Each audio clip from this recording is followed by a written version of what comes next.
kalian semua, terima kasih sudah klik video ini. Oke geng, kita baru ketemu lagi dari sekitar 1 minggu aku nggak bercerita ke kalian. Jadi hari ini aku akan membahas tentang sebuah misteri kematian yang sebelumnya sudah tentang misteri kematian Elisa Lam, kemudian Black Dahlia.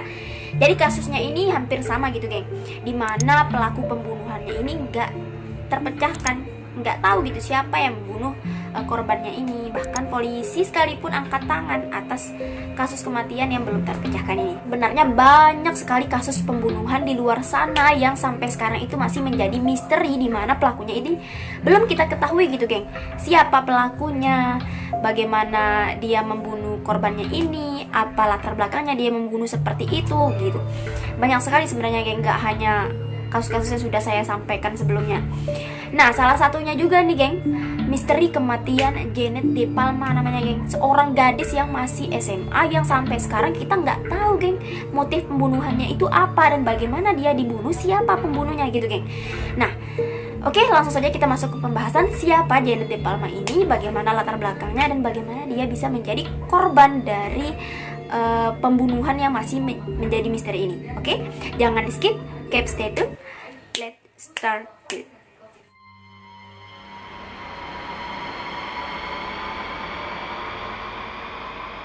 Kenalin geng, namanya Janet Christine De Palma. Ya, ini lahir di Jersey, New Jersey, yaitu pada tanggal 13 Agustus 1956. Dia ini adalah siswi SMA yang saat itu umurnya berusia 16 tahun geng. Singkatnya yaitu tepatnya Senin sore nih geng, yaitu tanggal 7 Agustus 1972. Si Janet ini berencana untuk pergi belajar dia ke rumah temannya katanya. Nah, akhirnya dia ini minta izin nih ke ibunya, "Bu, saya mau pergi belajar ke rumah teman saya." Akhirnya ibunya ini mengizinkan si Janet ini untuk pergi. Pergilah si Janet ini meninggalkan rumahnya yaitu di Township, New Jersey, dan menurut keterangan ibunya dia pergi saat itu mengendarai kereta katanya geng. Kan tetapi geng, sampai tengah malam nih si Janet ini belum pulang-pulang dia.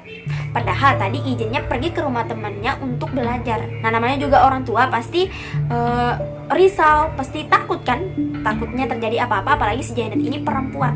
Akhirnya ditelepon lah temannya si Janet ini yang si Janet maksud mau ke sana.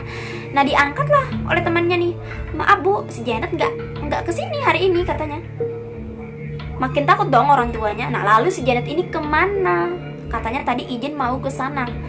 Akhirnya orang tua si Janet pun menelpon polisi geng. Mereka kemudian memasukkan laporan orang hilang ke kepolisian Springfield. Namun geng, berminggu-minggu nih si Janet ini dicari. Polisi ini melakukan pencarian terhadap si Janet ini. Tapi si Janet ini juga belum ditemukan gitu geng. Kemana anak ini? Masa iya dia kabur gitu sama pacarnya gitu kan? Kayak zaman sekarang kalau anak hilang langsung tuh di post, atau orang tua pasti pemikirannya pasti sama pacarnya, pasti dibawa sama pacarnya gitu kan kalau zaman sekarang. Baca.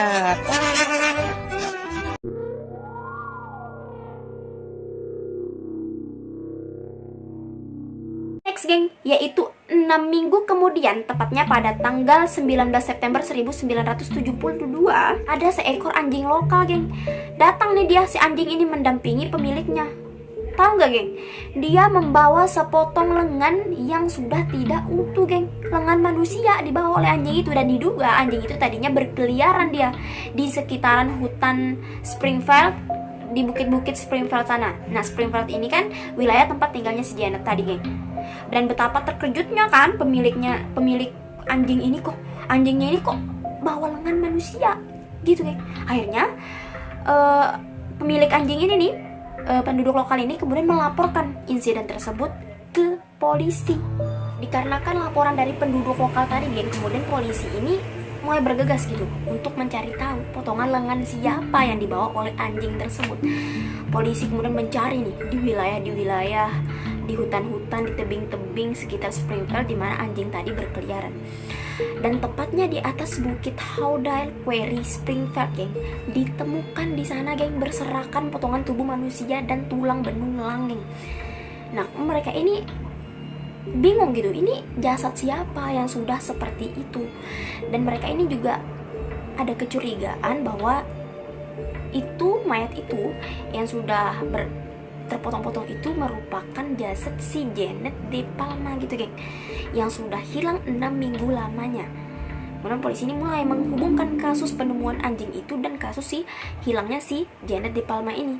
Telah diteliti geng, ternyata memang benar jasad yang ditemukan kemudian potongan lengan yang dibawa oleh anjing itu merupakan lengan si Janet De Palma itu, dan mayat yang ada di atas bukit Haudal itu memang Janet De Palma gitu geng. Nah, menurut saksi mata yang melihat kejadian tersebut geng, jasad tersebut geng dikelilingi oleh benda-benda aneh seperti benda-benda ritual gitu geng. Selain itu juga geng, ada juga nih yang mengatakan bahwa jasad si Janet De Palma ini diletakkan di atas altar dengan simbol pentagram di bawahnya gitu geng, dan juga dikelilingi dengan salib-salib kayu kecil gitu. Nggak hanya itu geng, ada juga penduduk setempat yang melihat kejadian tersebut mengatakan bahwa jasad si Janet De Palma ini juga dikelilingi dengan potongan tubuh-tubuh hewan katanya geng. Dan sepertinya mereka berkesimpulan bahwa si Janet De Palma ini sudah dijadikan tumbal ritual manusia gitu geng. Kenyataannya nih, kenapa penduduk ini berkesimpulan bahwa si Janet ini dijadikan korban ritual manusia gitu, karena jasadnya ini katanya ditemukan di atas tebing yang sering disebut oleh penduduk setempat sebagai the devil teeth atau gigi iblis katanya geng. Jadi tebing ini sangat terkenal gitu geng. Jika ada mayat atau bangkai-bangkai hewan yang sudah terpotong, termutilasi, biasanya itu sudah menjadi tumbal gitu, ritual-ritual sekte-sekte sesat gitu geng. Kemudian Departemen Kepolisian Springfield pun melakukan otopsi geng terhadap jasad si Janet De Palma ini setelah ditemukan. Setelah dilakukannya otopsi geng, ada yang aneh gitu terhadap jasad wanita itu. Pada jasadnya tidak ditemukan patah tulang, tidak ditemukan luka bekas tusukan, luka bekas tembakan dan segala macam. Jadi dia ini dibunuhnya bagaimana gitu kan? Banyak sekali orang yang berasumsi geng bahwa si Janet ini kemungkinan besar diracuni atau enggak dicekik. Namun hasil otopsi mengatakan bahwa tidak ada satupun obat yang mengindikasikan bahwa si Janet ini tewas diracun gitu geng. Dan kalau dicekik saat diotopsi juga nggak ada bekas apa-apa juga di lehernya, nggak ada bekas kekerasan sekalipun gitu. Jadi menurut kalian si Janet ini diapakan oleh pelakunya sehingga dia bisa tewas gitu geng? Masa iya dia mati sendiri gitu kan? Terus mayatnya di atas tebing lagi, ini nggak masuk akal sekali. Kemudian Departemen Kepolisian Springfield pun geng mulai nih mereka melakukan penyelidikan atas kematian si Janet De Palma ini setelah hasil otopsi ini tidak menyatakan hasil apapun gitu geng. Nah, pada awal penyelidikan nih geng, Departemen Kepolisian Springfield ini menerima laporan gitu dari salah seorang penduduk di mana mereka ini mencurigai seorang pria gitu geng. Jadi mereka ini curiga bahwa pria itu yang membunuh si Janet De Palma ini. Nah, pria tersebut adalah seorang tunawisma yang tinggal dekat dengan hutan di mana ditemukannya jasad si Janet De Palma ini geng. Nah, jadi penduduk setempat ini mengenal pria tersebut dengan sebutan Red. Jadi Red ini katanya pernah melarikan diri dari hutan ditemukannya jasad si Janet De Palma ini kayak nggak lama gitu, melarikan diri nggak lama setelah si Janet De Palma ini dinyatakan menghilang saat itu. Namun geng, meskipun laporan tentang pria tersebut terus-terusan masuk gitu kan, jadi mereka ini sudah mulai memburunya gitu, namun akhirnya pria tersebut dinyatakan tidak bersalah geng oleh jaksa wilayah Union. Jadi nggak ada bukti gitu yang membuktikan bahwa dia pelakunya. Selama bertahun-tahun geng, para penyelidik ini menyelidiki kasus ini, tapi tidak ada titik terang, tidak ada petunjuk sama sekali geng. Belum lagi para sahabatnya si Janet ini, kemudian penduduk setempat nggak ada yang konsisten gitu kesaksian yang mereka berikan gitu geng, sehingga para penyelidik ini bingung gitu, sehingga kasus ini menemui kebuntuan dan tidak dapat terpecahkan selama puluhan tahun lamanya geng. Bayangin, puluhan tahun. Jadi geng, si Janet De Palma ini diduga dia ini merupakan tumbal pengorbanan manusia gitu yang dilakukan oleh penduduk lokal setempat katanya, karena di sana itu masih saja ada orang yang mempercayai sekte-sekte sesat, mereka masih mempercayai tahayul gitu geng. Yang ini juga diperkuat dengan kondisi mayat si Janet ditemukan dikelilingi dengan benda-benda aneh, benda-benda ritual gitu, geng. Jadi fix mereka ini semuanya sudah berasumsi bahwa si Janet ini memang korban dari sekte-sekte sesat ini.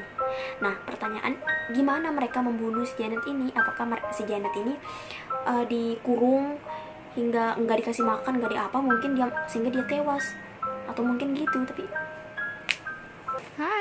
Oke. di wilayah itu juga, geng, sebenarnya telah terjadi pembunuhan juga, geng, oleh John List, di mana si John List ini, geng, telah membunuh ibunya, kemudian istrinya, dan ketiga anaknya di rumahnya di New Jersey. Jadi wilayah itu sudah banyak sekali kasusnya, baik itu kasus penyihir, sekte sesat, kemudian pembunuhan-pembunuhan seperti sudah banyak sekali.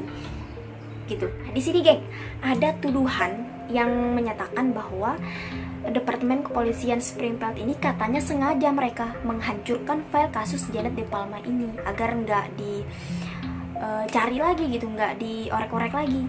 Nah, namun Departemen Kepolisian Springfield ini membantah hal itu. Mereka mengatakan bahwa file itu telah hilang karena badai yang dahsyat saat itu yang terjadi di Amerika itu pada tahun 1999.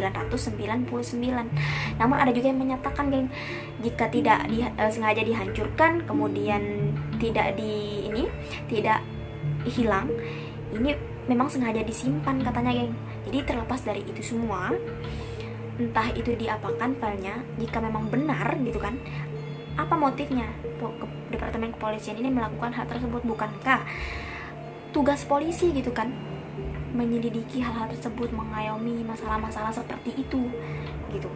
Apakah ini ada pengaruhnya dengan sekte-sekte sesat itu? Apakah pihak kepolisian ini juga menjadi anggota sekte itu? Jika hal tersebut memang benar gitu, berarti ada sebuah hal besar, geng, di balik pembunuhan Janet De Palma ini yang melibatkan sekelompok orang atau orang-orang berpengaruh gitu.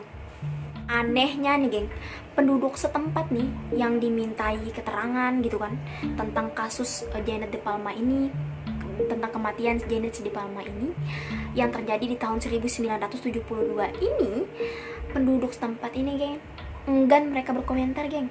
Mereka ini nggak mau gitu menceritakan, nggak mau mendiskusikan tentang kasus ini. Mereka ini lebih memilih diam, seakan-akan mereka ini takut, atau memang ada sebuah rahasia besar gitu yang mereka sembunyikan.